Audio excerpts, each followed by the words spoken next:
i7 ગુજરાતનો અવાજ। નમસ્કાર દર્શક મિત્રો, i7 ન્યૂઝ ગુજરાતીની સાથે હું છું આપની સાથે પાયલ બામભણિયા। તો જોઈએ આજના મહત્વના સમાચાર।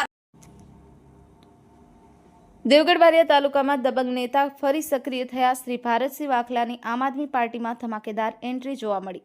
મળતી માહિતી મુજબ તારીખ 19/1/2026ના રોજ દેવગઢ બારિયા તાલુકામાં આમ આદમી પાર્ટીમાં ભરતભાઈ વાકડાની ફરી એન્ટ્રી થતા રાજકારણમાં ફરી એકવાર ભૂકંપ આવ્યો છે। દેવગઢ બારિયા તાલુકામાં દબદબો ધરાવતા અને વિરોધીઓની ઊંઘ હરામ કરનાર નેતા ભારતસિંહ વાઘલાએ ફરી આમ આદમી પાર્ટીમાં એન્ટ્રી કરી અને રાજકીય ચર્ચાઓને આંખ ચાંપી દીધી છે। લાંબા સમયથી શાંત રહેલા વાઘલાની ઘર વાપસી થતાં સ્થાનિક રાજકારણમાં હલચલ મચી જવા પામી છે।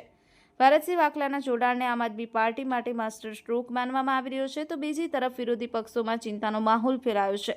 દેવગઢ બારિયામાં હવે રાજકીય સમીકરણો બદલાશે અને આવનારા દિવસોમાં દેવગઢ બારિયાનું રાજકારણ વધુ તીખું અને ટકરાવભર્યું બનશે એવી લોકમુખી ચર્ચાઓ જોવા મળી રહી છે અને રાજકારણમાં રાજકીય ગરમાવો જોવા મળે છે।